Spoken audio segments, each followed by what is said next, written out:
I've been interested in trains most of my life. The Erie Railroad ran through Hamburg, my hometown, and I spent many hours down there watching trains go by. I belong to the National Railway Historical Society in Buffalo.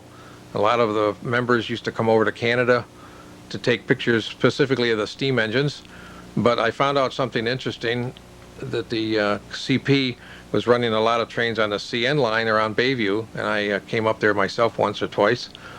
We also went to Guelph Junction, and the branch line trains, I think, is what got us to come to Canada more so than spending time in the States, because most of those had disappeared by this time.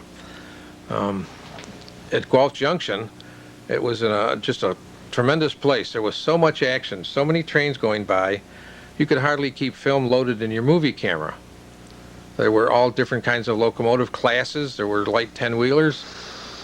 They used helper engines, Pacifics, on Mikado-powered freight trains.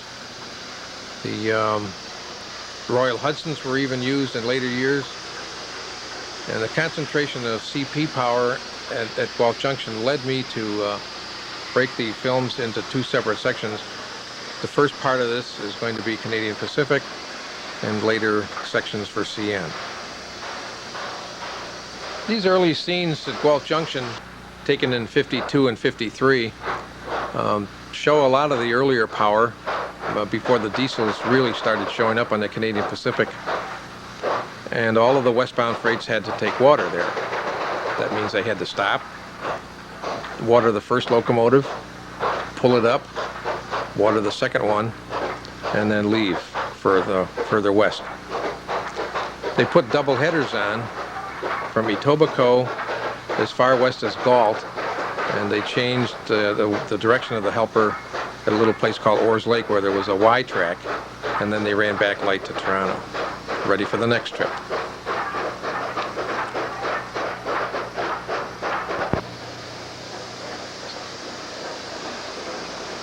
You can see the big water tank there. They used thousands of gallons. Each locomotive probably held 20,000 gallons in the tender. Here's a Pacific and a Royal Hudson on a passenger train. Later years they dieselized and they did not need the helpers. But these early days, in the early 50s, it was just like I said, so many trains. And look how immaculate the locomotives are. They spent a lot of time with the polish and the white paint.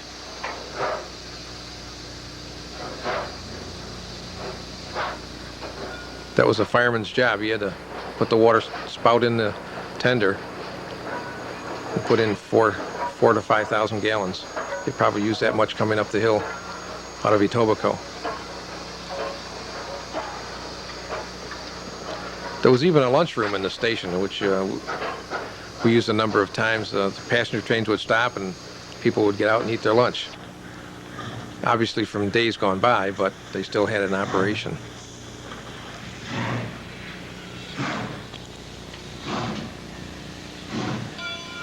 There's a neat station there, and the operator that ran the block sections for the operation of railroads before automatic signaling and centralized traffic control. We'd go in and ask him when the next westbound freight was coming, and he'd give us the information.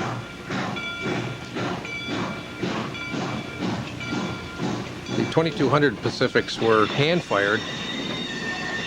The lighter 1200s were stokers, and the Mikados were all stoker-fired. The 10-wheelers were hand-fired, so the fireman really earned his money those days.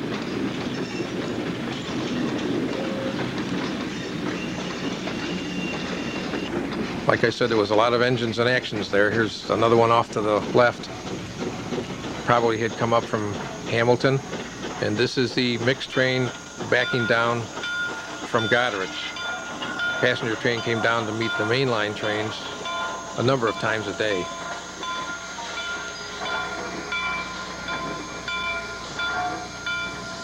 The other thing that impressed me about Guelph Junction was the grass and the flowers, the trees. It was just very beautifully kept.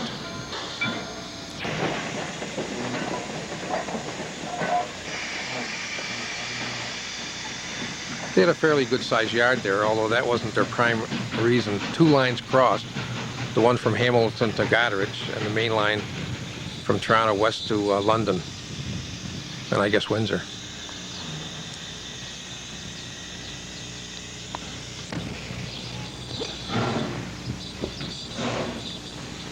This is one of the helper engines turning on the Y at Galt. You can see the overhead wire from the Lake Erie Northern Grand River Railroad, which is a subsidiary of the Canadian Pacific, was electrically operated. They had passenger service and freight.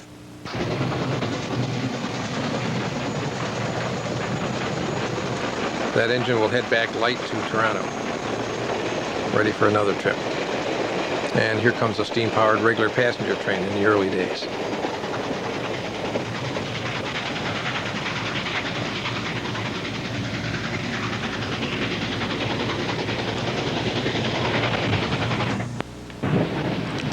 In the spring of 1954, the Toronto Train Trip Committee ran a Fantrip from Hamilton to Godrich. These scenes are of the escarpment from Hamilton to Guelph Junction. One interesting thing is the names of the towns show you which way the water flow runs, Waterdown North and Waterdown South. This station still exists.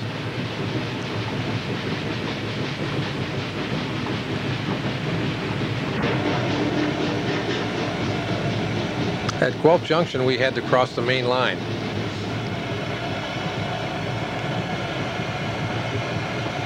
The semaphore in the picture was used for advising the train crews to pick up train orders, because this was manual block those days. It wasn't centralized traffic control. 5185 is going to take the mixed train up to Guelph behind us.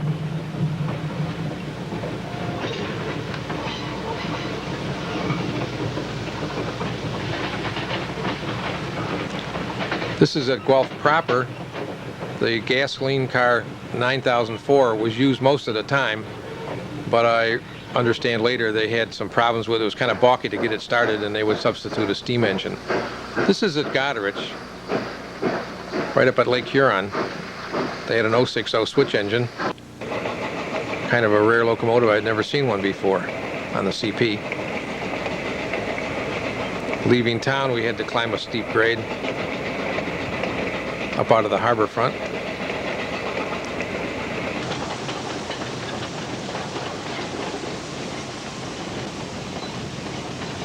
Guelph again in the 9004. Maybe it didn't run that day at all.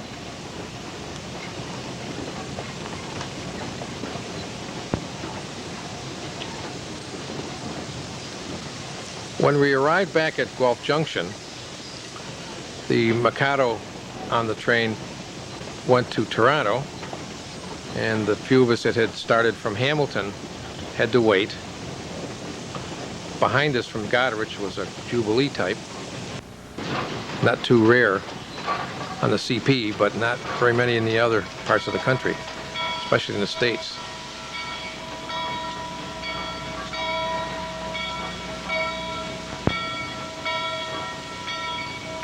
And we rode down the hill after dark.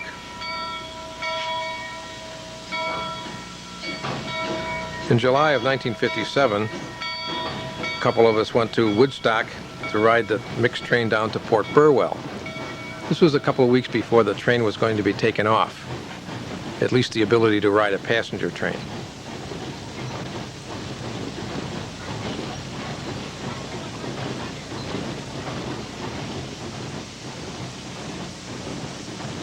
The old reliable 10-wheelers on this job.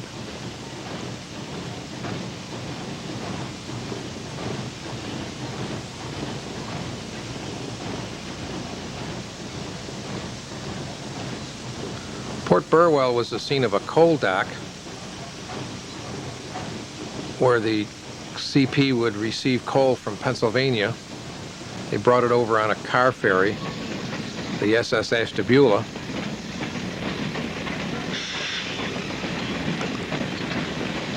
Most of it was used for locomotive coal,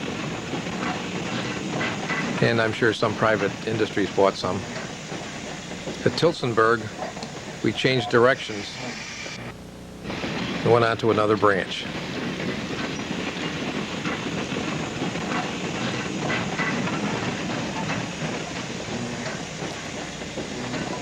There were immense coal piles at Port Burwell. They had an engine stationed there to pull the cars off the ferry, and had a dumping system. You can see the SS Ashtabula. Idler cars were used because the steam engine was too heavy to back out onto the floating dock section.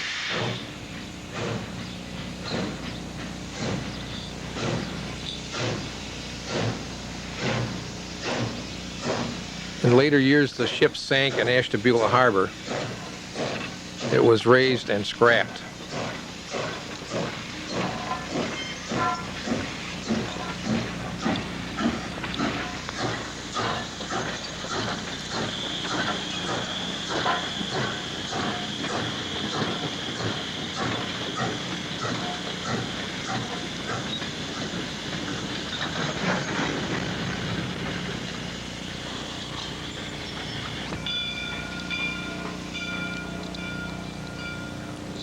There was no indoor work facility to repair the engines. They probably took them to Woodstock to do that work. On the return trip, the engineer is blowing down the boiler to get rid of the foam from bad water. That's the steam on the right side of the locomotive. Fireman's doing a good job. There goes the safety valve.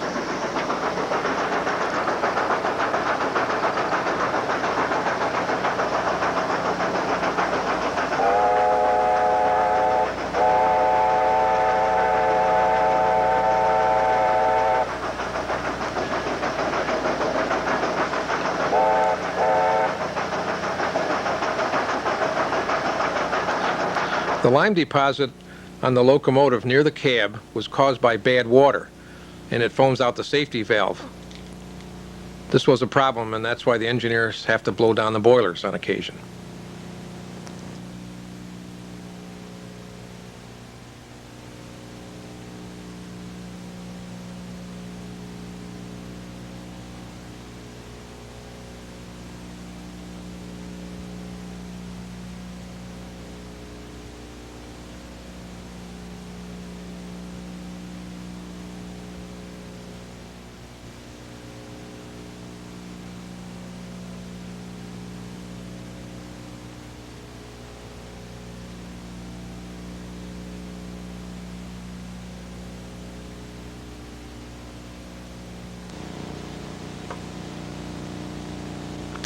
Gas cars, like the 904, were used because they only required an engineer and a conductor. You didn't have to have a fireman. And so therefore the expenses were less. And they were used on branch lines that really didn't require a big train. There was room for 30 passengers and also a baggage section for baggage and LCL freight.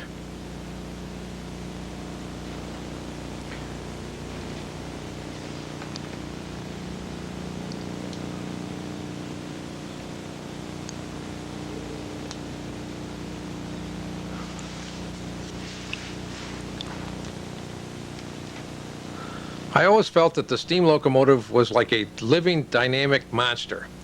Steam belching out of the smokestack, clanking rods, loud exhausts. Sometimes it was almost overwhelming.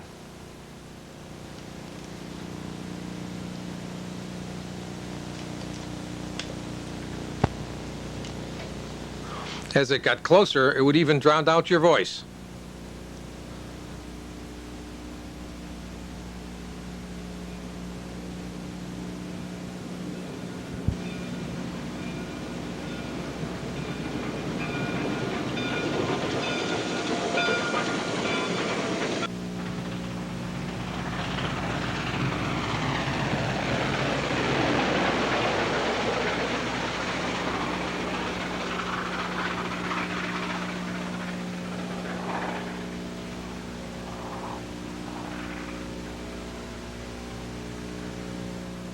Preceding was a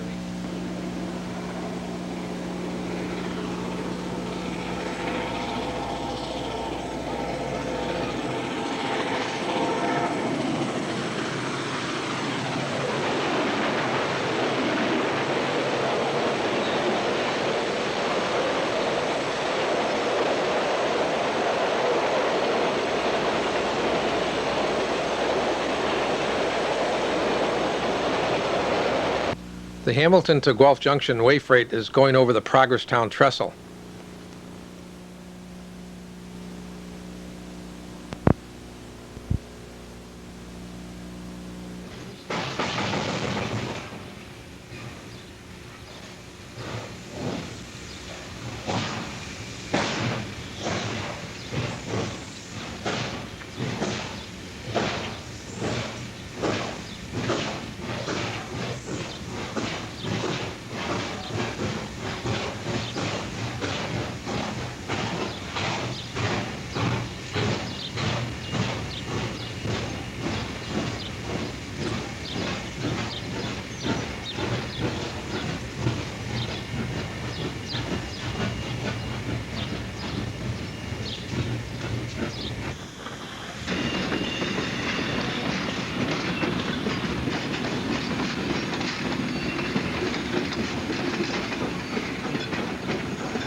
By 1958, steam engines were very scarce. The roundhouse crew at Lambton were very cooperative. They would bring locomotives out onto the turntable, revolve them one time, and put them back and get out the next.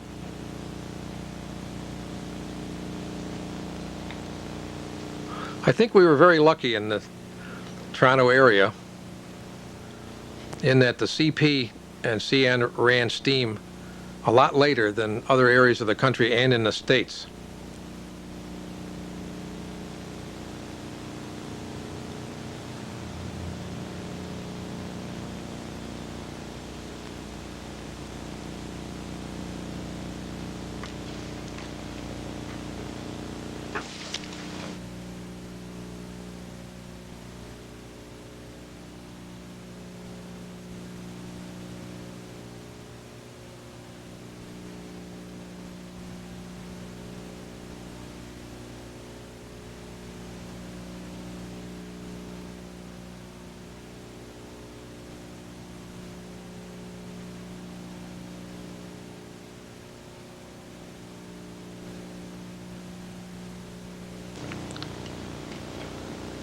.2815, a non-Royal Hudson, was being readied for a passenger run to Smith Falls.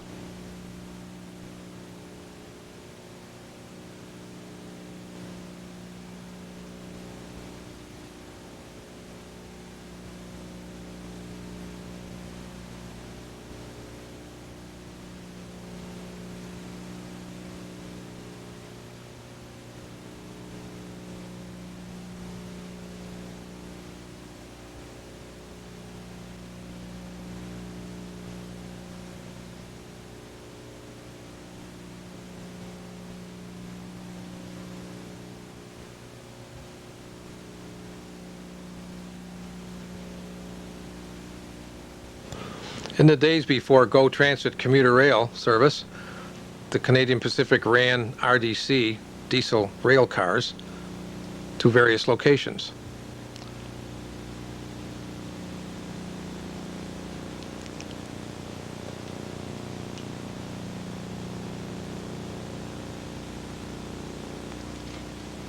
The flashing headlight and stripes on the front of the rail diesel car was to warn motorists of approaching trains. The nickel plate used them on steam locomotives, as did the Union Pacific.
The crew on 2228 is really high-balling for Toronto.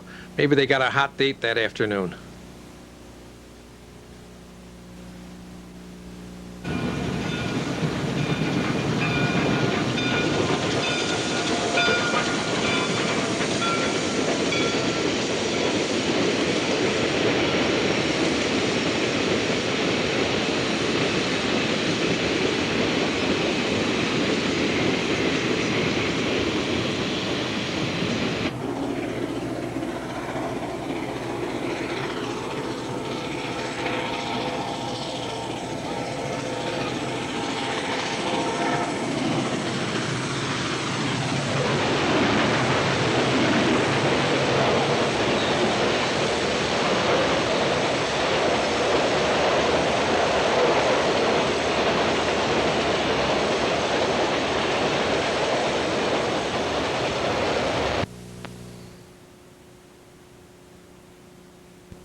In March of 1959, a friend of mine, Cliff Reedans, and I rode the 5405 down to Hamilton and back to Guelph Junction and tape recorded the whole trip.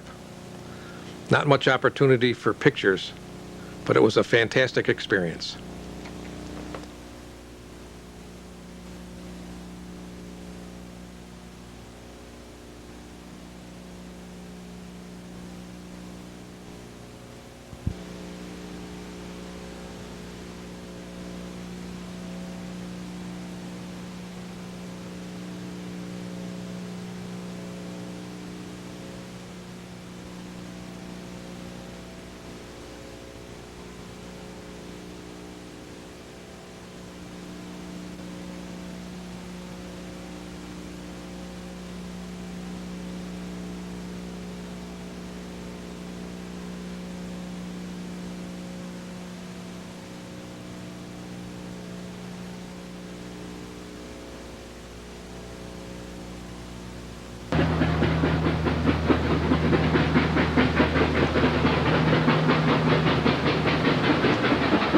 .5370 is heading east at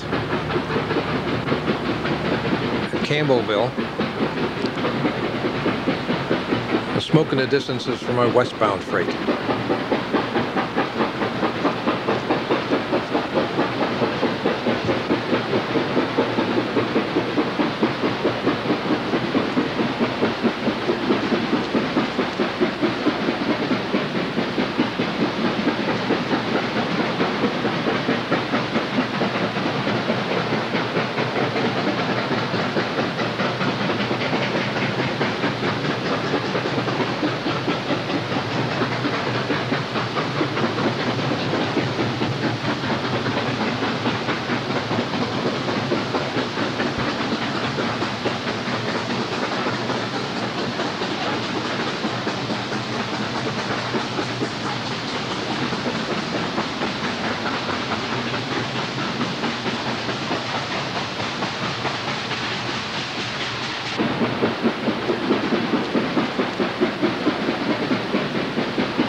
In the late 50s, most steam engines were running out of time.